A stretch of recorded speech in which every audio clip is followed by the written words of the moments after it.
There's the story that people tell, and then there's the truth that really matters. Welcome to the Growth Obsessed podcast, real and raw conversations on leadership, business, and the relentless pursuit of growth. No fluff, no highlight reels, just the struggles, the setbacks, and the lessons that build true success. I'm Ben Lang, and I sit down with the most driven entrepreneurs and leaders to uncover what really shapes them, the pain, the resilience, and the breakthroughs. So if you're here, you're not just looking for surface level motivation, you're here to be challenged, to grow. So let's get real, let's get uncomfortable. This is the Growth Obsessed podcast. And don't forget to subscribe now. The conversation that you need might be the one that changes everything. Today, I've got Sean Collins with me. Sean is a very dear friend of mine. We've been friends for about 15 years now. Yeah, 15 years. Uh, Crazy. ti- Time goes really fast. I think we met in 2010. And Sean, you were playing hockey at that moment in time. And through just being your realtor, we became buddies, and it kind of just went on from there. And we're still doing business together today. A couple things about Sean. So as long as I've known Sean, he's not made a bad decision in business. Invested in multiple businesses. If you think about the cash flow quadrant, I mean, Sean, you're pretty much in that fourth quadrant where you've got money working for you, which is where everyone is trying to get to. So we are going to talk a little bit about that today too. I do also want to mention, when I was deep in my addiction and I hit rock bottom, and I just came back and landed on my feet and trying to reintroduce myself as a changed man. Sean was one of the very, very few people that believed in me. So I owe Sean a great debt and a great deal of gratitude for giving me an opportunity when most people thought I was still a wreck and would never really recover from the mess that I had created in my life. So, Sean, let's start with tell me about your upbringing first. My upbringing, well, I grew up in Troy.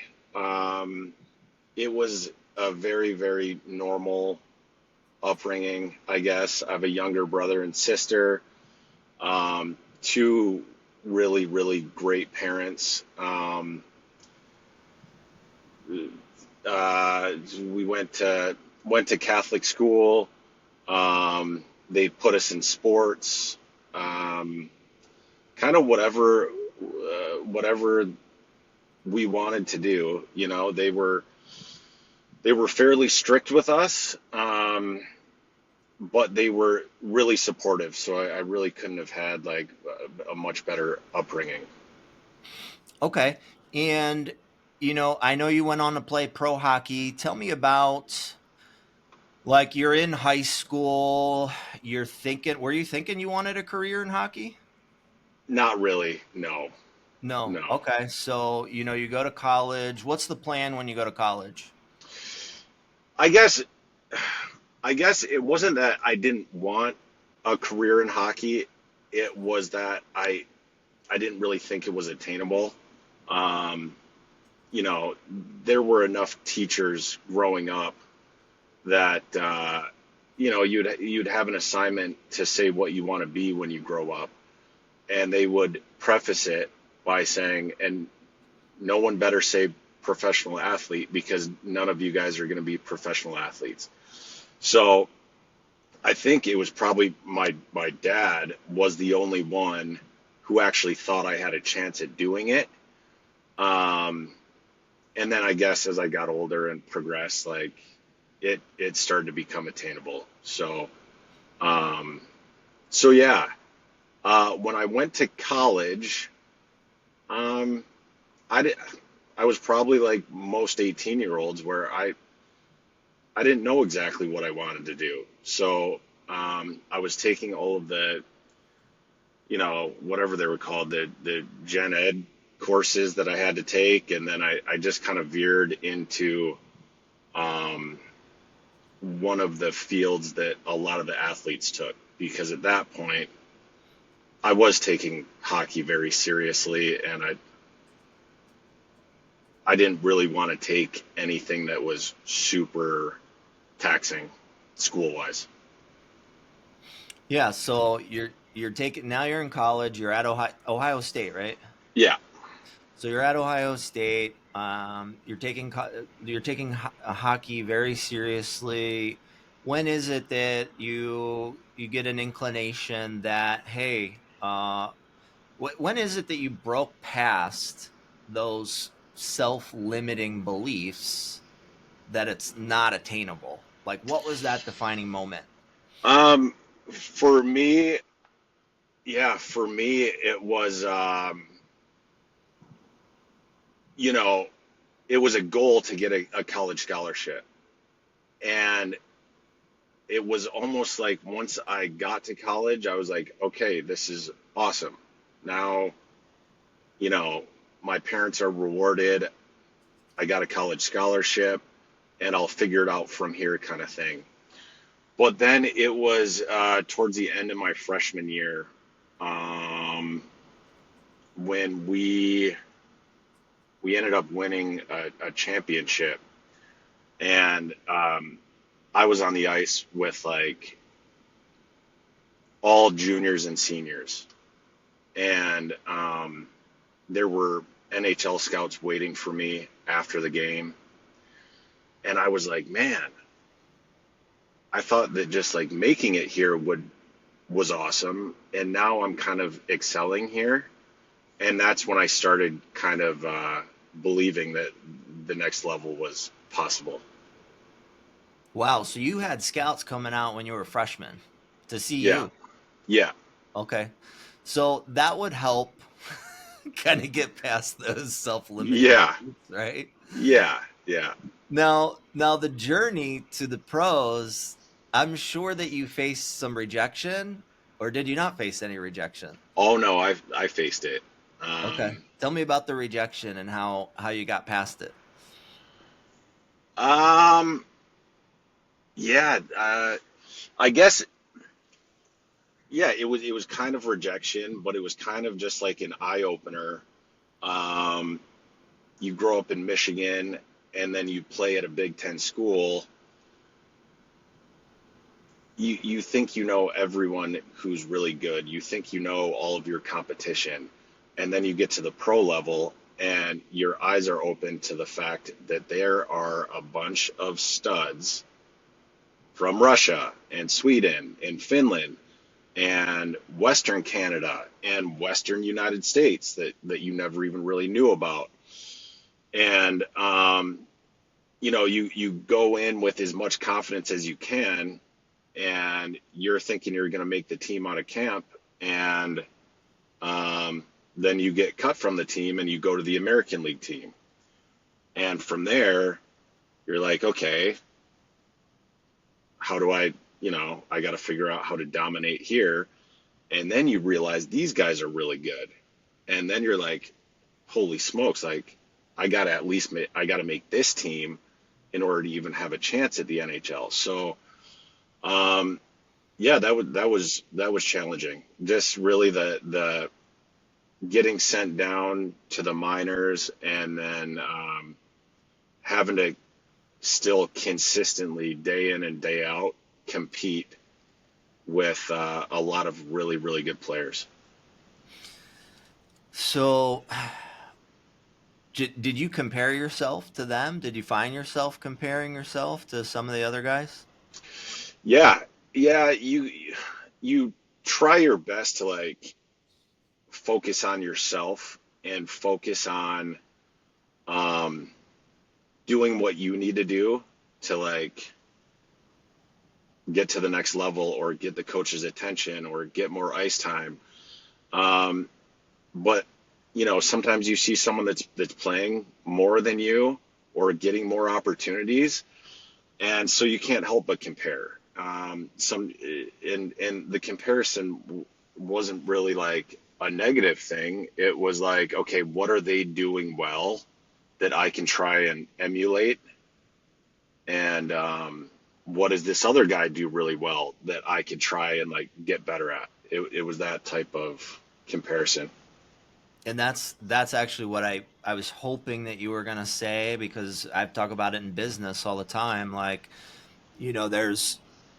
there's comparing yourself where it's kind of envious, right? But there's also a way to learn from people who are where you want to be, Exactly.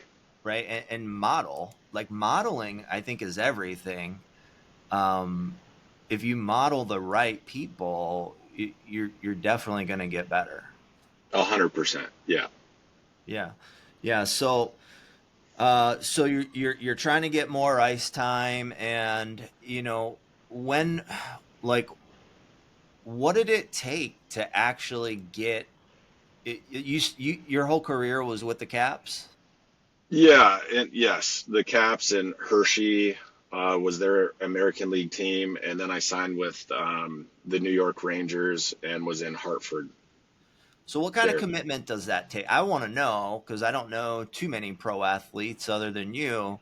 Like, what kind of like, how many hours a day are you spending mastering your craft? What kind of commitment does it really take, and what kind of sacrifice? Well, I mean, the sacrifices for me really started in high school, and that was when you saw a lot of good players drop off, and I was, you know, I had a great group of friends and they all played football and basketball and baseball. And what ended up happening is we were getting to the age where, you know, guys were getting their licenses, or, we were friends with people who had their license. And so um, all of my friends were having a ton of fun on the weekend. And uh, playing in front of the whole school when they were on the football team or the basketball team. The entire school would go to their games, and they were all going to parties and really getting the most out of their high school experience. And I felt like I was gone every single weekend. Um, so in one weekend I'm in Toronto, the next weekend Chicago, the next weekend we were at home, but I had 5 games over the weekend. So I was showing up to school on Monday, listening to all of my friends talk about how much fun they had on the weekend. And I felt like I was just getting dragged from one freezing cold ice rink to another. And, I had to make a decision at that point that, like, either I'm going to quit and start enjoying my high school experience the same way my friends are, um, or I'm going to stop letting it bother me and work hard and take this hockey thing seriously. Um, so that was the first real sacrifice. Um, and then during the season, I guess sometimes it was difficult, especially when I was living in downtown Hartford. Um, there's nothing I hate more than traffic. And Worst place to be if you hate traffic. yeah, and there was you know heavy traffic, like stop and go. And I'm walking to the arena for a game, and I'm looking at these people sitting in traffic, and I'm like, they have the whole weekend to just do whatever they want, and I'm going to work. And so that was always a sacrifice. Like during the season, you work every weekend and um, you do whatever you can to take care of your bodies. So, like, you're eating healthy all the time, you're practicing every day, you're working out all the time, and then, you know, going over film and watching NHL games at night, trying to just like study. So, yeah, it was a No. grind. Now, do you have any regrets about the grind, or do you have any regrets about foregoing your high school experience? Zero. Yeah, and that's really, and the amount of commitment, the eating healthy, the watching the game tape, the working on the weekends, all of it, did it make the success at the end feel that much sweeter? Of course. Yeah, yeah. Right. Yeah, it did. And that, being short-sighted in high school, I just kept telling myself like, yeah, everyone's having fun now, but it's going to be the best being a college athlete. And that's where I'm going to make up for, my high school experience or lack thereof. Um, so yeah, it was just about finding a way to like ignore the noise and like kind of keep your eye on the prize. So let's talk about, because a lot of entrepreneurs watch this, a lot of realtors, a lot of entrepreneurs, ignoring the noise.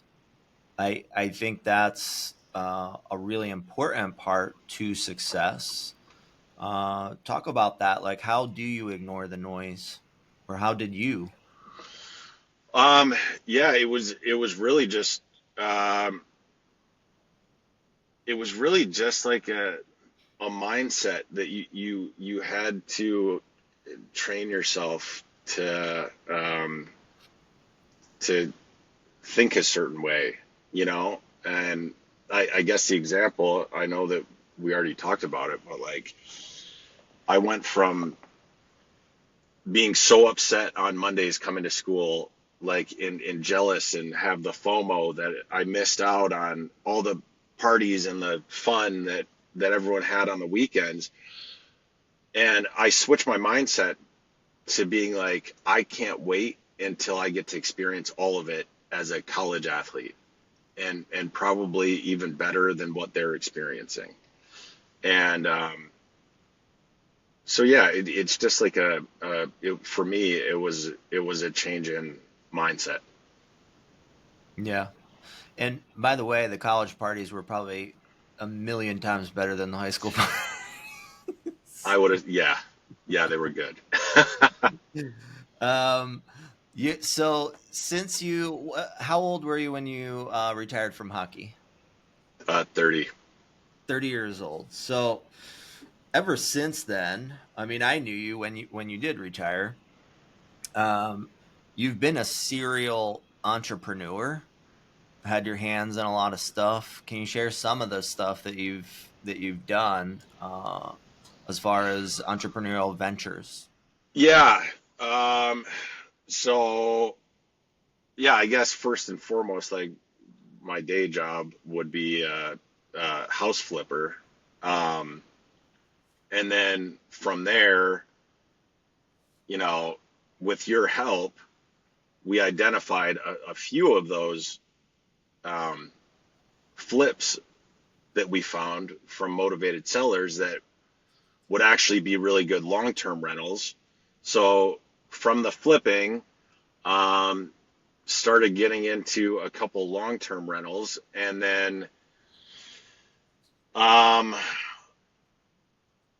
I I met an entrepreneur that had a really good business idea that I got involved in with the bar restaurant, and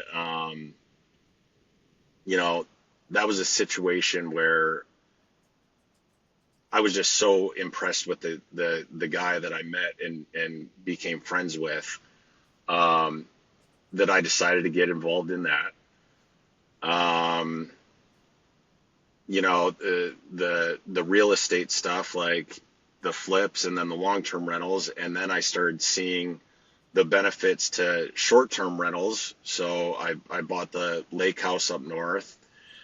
Um, and then from there, met a few other really good people and got into some commercial real estate and and then just the stocks and crypto on the side.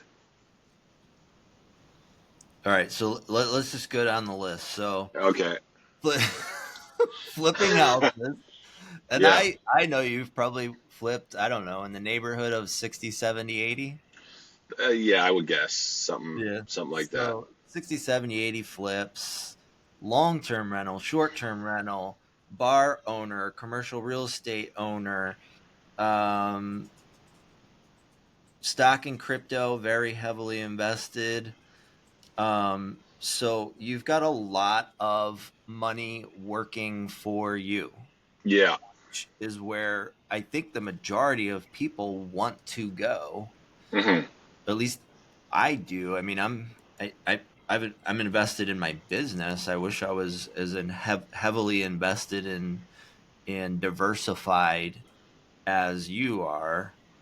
Um, how do you how do you get there? How do you? Because have you read Cash Flow Quadrant? Yeah. Yeah, my uncle Greg, is he was a NFL football player and then a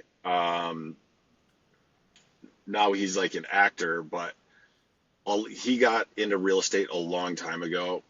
And when I was probably 16, he was sending me the Rich Dad Poor Dad books, like the Robert Kiyosaki books.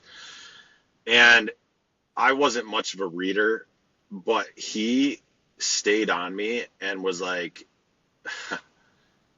if if if he called me and a month went by and I hadn't read any of it, he would like quiz me on it. And so I knew that if I didn't read it, he wasn't gonna he wasn't gonna like lay off me kind of thing. Um, so between him and my dad, uh, they kind of forced me to read books, and I enjoyed them. Um, and from there, I I kind of became obsessed, with figuring out the best ways to like get your money to work for you, kind of thing. So I heard a couple key things in what you just said. So your Uncle Greg was a mentor. Yeah. So you had a great mentor. How old were you when he was having you read these books about business and money? Um, 15, 16, 17, something like that. That's awesome. Yeah. I love that. Yeah. Oh my gosh. Do you still talk to Uncle Greg quite a bit? Yeah. Yeah. We're He's yeah, we're close. he sounds like an awesome dude if he's having you prepare for life, right? I mean, why aren't they teaching kids in high school? Like, why aren't they using Rich Dad Poor Dad and Cash Flow Quadrant, like those books as I textbooks? yeah, it's been one of those things where since I retired from hockey, it gets brought up all the time. Like, why do they not teach like a lot of the important stuff in school? Um, you end up having to learn in college too. You end up having to learn about a bunch of stuff that you are literally never going to apply, um, in your own life. So yeah, that should be a necessity. Yeah. How many times have you used the Fibonacci sequence since you graduated college? Uh, I mean, with stock investing now, but that's about it. Right. The The other thing that you mentioned that I say all the time, if you want to truly be great at something, you have to be obsessed. And you said, I got obsessed with how to make my money work for me. Yeah. And so I want to talk about obsession. Like I don't think people really get what it means when someone like you or someone like I say, listen, if you want to like dominate, you have to be like true obsession. Like what does that mean to you? Um, to me, it was always just like seeking out any type of information from any type of trusted, reliable sources that you could learn about different ways to uh, grow your money. In my case, I say obsessive. I wasn't like a 24/7 guy. Like I enjoy my downtime, but if I have free time, then I'm trying to learn. Yeah. Yeah, I know you're always like personal growth. I mean, Yeah, your diet, your exercise, like you're always still, personal growth is important to you. I know that just and I think, being obsessed with personal growth too and being the best yeah. version of yourself, definitely like I know you're always trying to be the best version of yourself. You're trying to be the best dad, the best husband, the best investor, the best friend. I think that's really where what sets successful people apart from maybe people that don't have that same level of success. Yeah, yeah, that, and I appreciate you saying that. But yeah, it's one of those things where it's like we have one life to live. Like, why not make the best of it? Um, and if you always have that kind of mindset, then I think you end up making better day-to-day choices. Yeah, for sure. There's I think it was Jim Rohn said, you work harder on yourself than you do at your job." Like Yeah, that always makes sense to me. I haven't heard that, but you makes make sense better to me. decisions, you have more mental clarity, like all kinds of stuff. You Yeah. see opportunities instead, that's just, having a positive mindset. I bet you there's a lot of people with a negative mindset where opportunities come their way and they can't even see them because they're stuck in the clouds. 100%. Like I can't tell you how many times I've invested in something because I believed in the idea or the people involved where so many people said, "Are you sure you want to do that?" Or just kind of poo-pooed it. And as you get older, you realize like a lot of times those types of people they choose to see the bad in everything as opposed to the good. And some it's it's difficult if you surround yourself with those types of people. You like I've realized you want to be around optimists, like-minded people that are also trying to better themselves, looking for opportunities, not um, you know looking at an opportunity and trying to poke holes in it. Yeah. I mean, Eagles don't you have to do that naturally with opportunities. Like before you invest in something, you have to figure out if you could poke holes in it or not. Um, when you're deciding if you're going to move forward with it or not, and that's part of it. But um, when people are automatically thinking it's you're going to fail or it's going to fail or that's a dumb idea, like that's not the right way to go about things, and that's not like who you really want to surround yourself with. Yeah. Eagles don't fly with turkeys. Yeah, yeah, They just don't do it. I mean, you're part of. I mean, my inner circle I can count on one hand, and you're part of my inner circle. And the reason why is because you want to be the best dad. You're family oriented, you're business oriented. You've got a lot of core values like integrity, which integrity is really hard to find. yeah. Integrity and empathy and compassion, and it's so important. to me, especially since I got sober, that like my people, my tribe, are really like-minded in family and business and spirituality and personal growth and those same things, because we can only elevate each other. And honestly, like I always want to be the dumbest person in that tribe too, like because you keep, like we talked about earlier, modeling, right? If you're always the smartest person in the room or the smartest person in your tribe, you don't have anyone to model. They're all modeling you. Exactly. Yeah, that's a really good point. You want to be around like people that are smarter than you. Um, and a lot of the investments, the stuff that I've gotten involved in, like I have no problem paying a mentor to fast track stuff.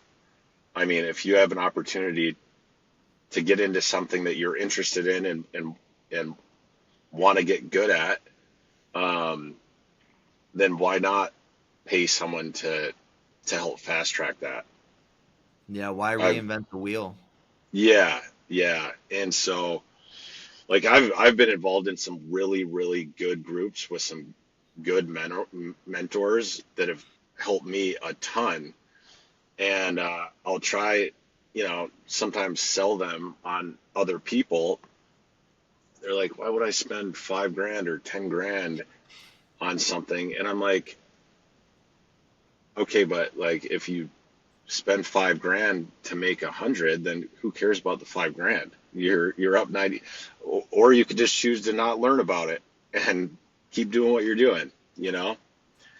So yeah, that's been another lesson that I've learned over the years is finding the right mentorship can be really really valuable. Yeah, proximity. Proximity is power. Yeah. uh, Gosh, I think I've invested hundreds of thousands in my life on coaching and mentors. Hmm. um, as long as there's an ROI. Yeah, uh, exactly. you know um, Let me ask you kind of like a deeper question now. So, if you strip away the money, the success, who is Sean at his core? Who who are you? um yeah, I would like to think of myself as like someone who's a positive influence on others, someone who likes to have fun, someone who is honest, um, tries to help people whenever I can, um, someone who takes care of the people that are closest to me that I value. Um, yeah, just try and be a good guy to people, you know. Yeah, and I think you're doing a good job. Um, Let me ask you this: what shit? Can you share a moment that almost shattered you? Uh, where you thought like that was the breaking point for you, and you had to pick yourself up from that and keep going. It would have been when my dad died. Um, for I think for me, I was so close with him, and he was such a huge part of my life. Like, after I lost him, like it kind of hit me. I didn't realize how many things I was doing in my day to day just to make him proud. And so he was a constant motivating factor to me. Um, and there was a good period of time where I didn't feel like doing anything. Um,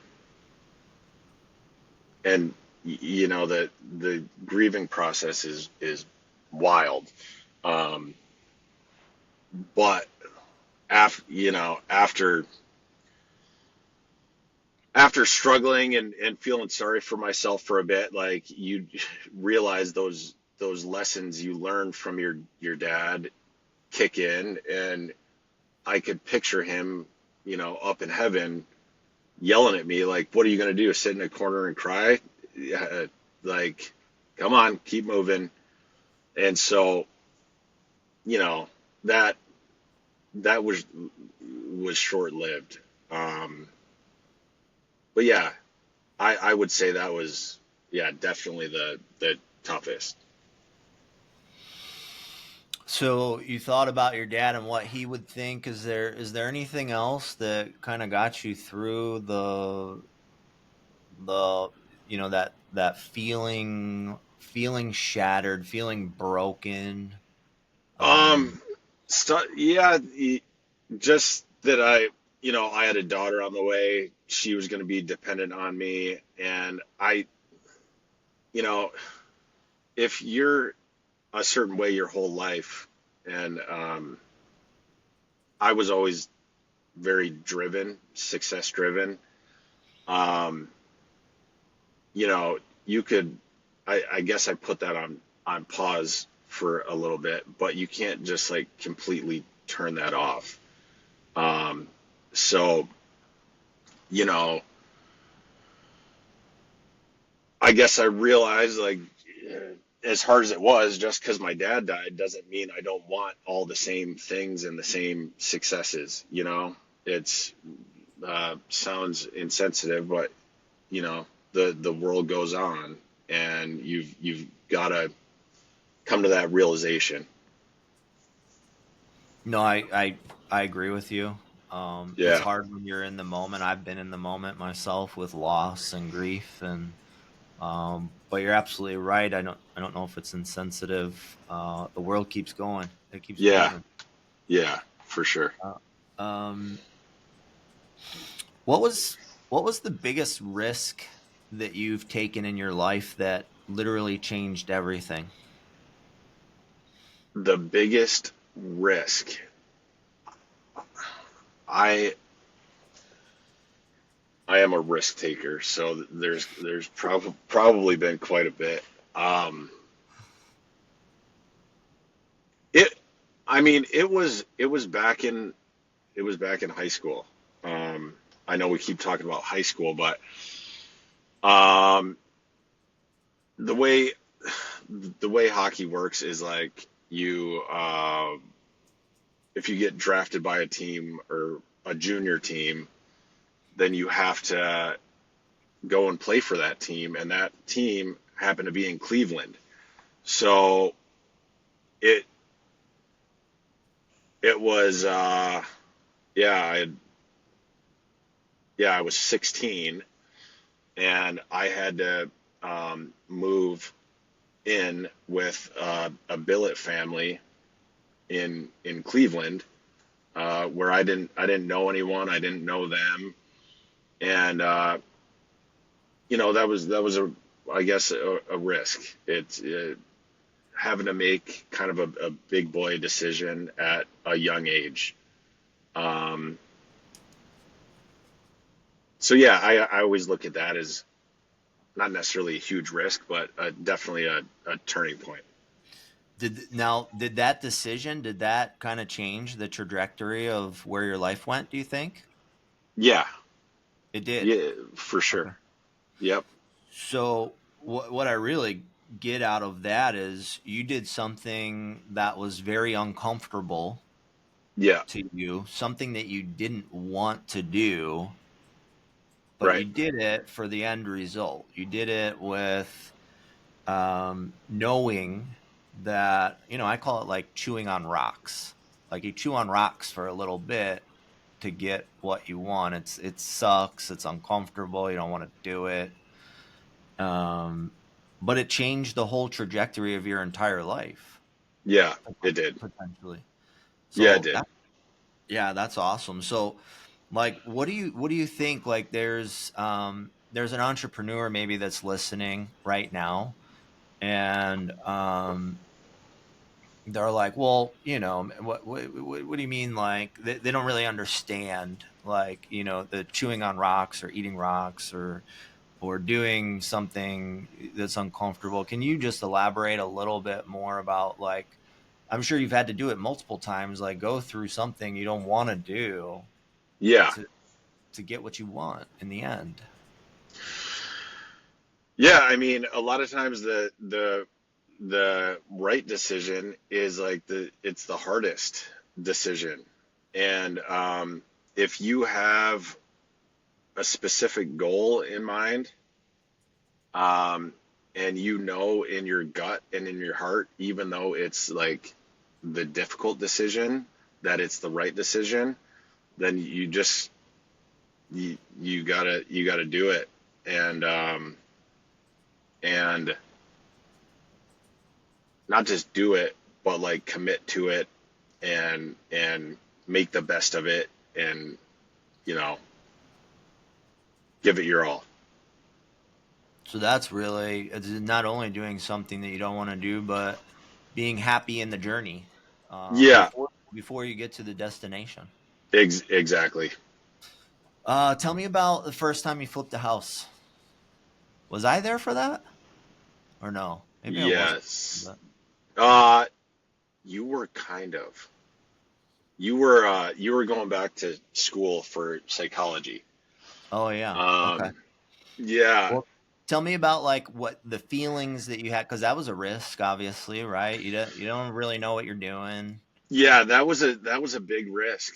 Um, Gosh, like at this point, looking back on that, it almost was hard for me to remember what the first one was. Um, but for all of, for all of the 150K, 1,100 square foot brick ranches that we've done, um, my first one was actually in downtown Birmingham, and That house, that was your first one ever? that was my first one. Yeah, and luckily there wasn't like a really big renovation. Um, we just really kind of cleaned it up. We redid the bathroom upstairs, um, painted the whole thing, and put new flooring in upstairs. The rest of it was pretty updated and stuff. Um, but I obviously had no idea what I was doing. I didn't know if contractors were charging me too much for the work they were doing. Um, that that deal actually still kind of haunts me because if I would have if I would have kept that house, um, it's worth a significant amount more um, than what we paid for it, what I paid for it. Oh, I know. I And know. if you remember correctly, we initially I was into that house for about maybe 440 or something, 430, and we initially got it under contract for 575, and that would have been like a home run. But I think we got through inspection, appraisal, and then the buyer backed out. So I got the security deposit back. There were two offers. We went we went to the second offer. They had already found something else. And then for it, gosh, it had to have been close to 6 months. It was like price reduction after price reduction after price reduction. I think we ended up selling it for like 485, but I was paying for staging the entire time. Um, and obviously like property taxes and insurance. So I think I ended up only making like 10 grand on that house when initially it was going to be like 100. Um, so yeah, that was a learning lesson. Well, so Probably worth a mill now, that house unfortunately. is probably seven figs now, I'm Yeah, sure. I know. And I was thinking at the time, like, should I just like put a mortgage on it and rent it out? And I obviously didn't do that, but that's okay. Well, so like, what do you tell somebody listening right now? They're thinking about flipping a house. What's your best advice? I mean, that one you didn't lose money. I mean, it could have been worse. Oh, it could have been worse. Yeah, that I mean that's one of the yeah, the I mean, knock on wood, I haven't yeah, that's my worst one. Um but I would just say like what's so much different now compared to back then is there's so much information like accessible now, like easily accessible. Um, where anyone looking to do it now, you could pretty easily, follow a few different guys on Instagram or go online and I don't know, Google it or chat GPT it. Um, Figure out what all the renovations are supposed to cost. Um, emulate what other flippers are doing. Um, just really figure out a way to dial in the numbers. And if you do that properly or even close to properly and you buy it for the right price, then, you know, Yeah, I mean, you make all your money when you buy it, right? yeah, I yeah, think I think you make your money when you buy it, of based on course. you Yeah, know. yep, Um, and you're right. It's such an information world, between AI and YouTube University, and there's just so many free resources to big really time. learn all this stuff now. Yep, Um, I'd like to think that that first one was because I wasn't really in the mix too much I until know. the end, but I know. And and that was wild because you and I had such a good, strong relationship since we bought my primary house together and we kept in touch. And I was like trying to find my first flip, and it was just like really crappy timing where I happened to find the flip at the same time where you were like taking a break from real Mhm. estate. And yeah, that was unfortunate timing. Could have probably, most likely would have worked out a lot better for me if you were active in it. Um, but again, like it was a good learning Yeah, experience. And like of the however many we've done together, 50, 60, 70, whatever it is, you pick up something new from each one. 100%, 100%. I gotta know. I gotta ask just a couple more questions, real quick. Sure. I gotta know. Okay, so it's 2018. You watch me self destruct my life for a good 2 years, maybe 3 years. I don't know, maybe even Yeah. longer. So you saw like the mass destruction. So it's 2018. I'm like, I call you up. I'm like, hey Sean, I'm back on my feet. Like, you mentioned earlier that you invest in people, which I'm a really strong believer in. I've invested in companies before because of the person, not even the concept, the business concept, but Yeah. the person. I gotta ask, like, what was like so I call you up, and I'm like, I'm back on my feet. What was it that made you like say, okay, man, I believe in you, and let's pick up like we never left off. Well, because like I worked with you when you were at your best, and I saw like I knew I knew that if you were on top of your game, there wasn't like I wouldn't find anyone better to work with. And I got to know you as a person, and you were like a really good person with like high integrity, uh, honesty, like brutal honesty sometimes, which makes me laugh. Um, but like that's how I want people I work with to be is brutally honest. Like I don't want someone who's going to blow smoke who's like going to tell me what I'm doing is awesome if you think it sucks. And like, I want to work with people like that. And that's how I viewed you. And so when you went through your struggles, I was like, okay, like a lot of people go through struggles. Like I know that he's the type of person that can and will work his way out of this. And when he does, he's going to be as good or better than he was. And so at that point, you were a friend, not just like someone um, who I worked with. And so like,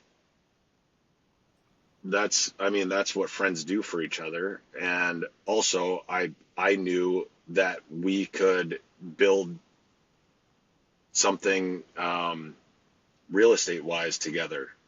And like, I didn't want to do it with anyone else because like I had worked with and known other realtors and, nothing against them. You were just, in my opinion, um, better. Like you worked harder. You were, you understood a lot more. You understood like the investing side of it. Um, yeah, everything that an investor wants in a realtor, you were and have been to me. And so I made the right decision. Yeah, I wanted to bring that up because I want like people listening to this, like if someone, that what maybe wasn't or is in their inner circle is like going through some stuff. I want more people to be like you and understand that, like you said, everyone's going to go through something. Yeah, yeah, yeah. Everyone struggles with stuff in something. And I guess like if it's someone that you've built a relationship with and you know that person is a good person, then like do whatever you can to help them. Because a lot of people struggle and people write them off. And like,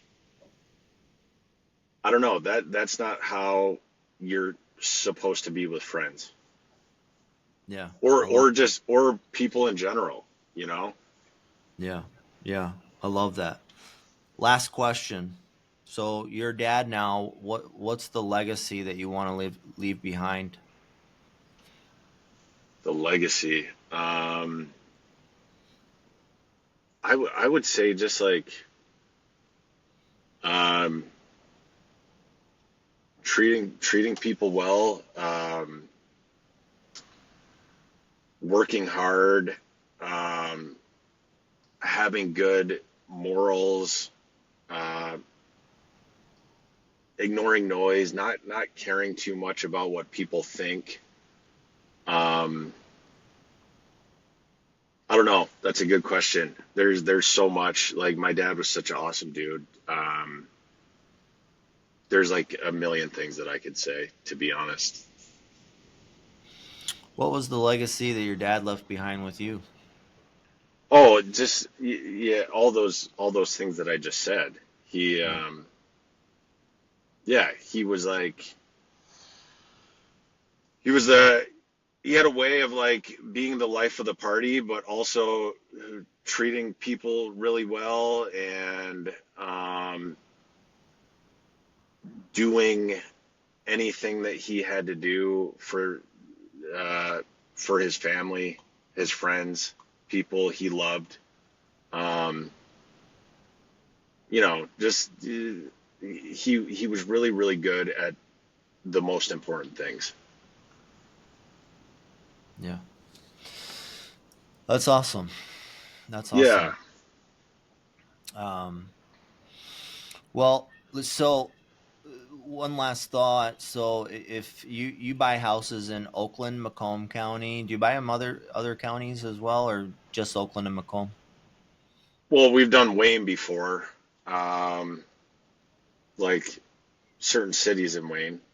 Yeah, I mean we're about to do one in Livonia, which is Wayne. Yeah, that's Wayne. We've done Canton, we've done Westland, Yeah. done trying to think what else, but um, yeah. So if there's a realtor that's listening right now, or I don't know, anybody in the Metro Detroit area, Tri-County area, Oakland, Macomb, Wayne County.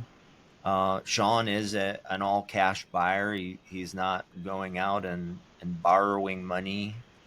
Um, it's all cash. If anyone needs an investor to fill a cash offer slot, quick, easy to work with, I'd say reach out to me. Actually, reach out to me.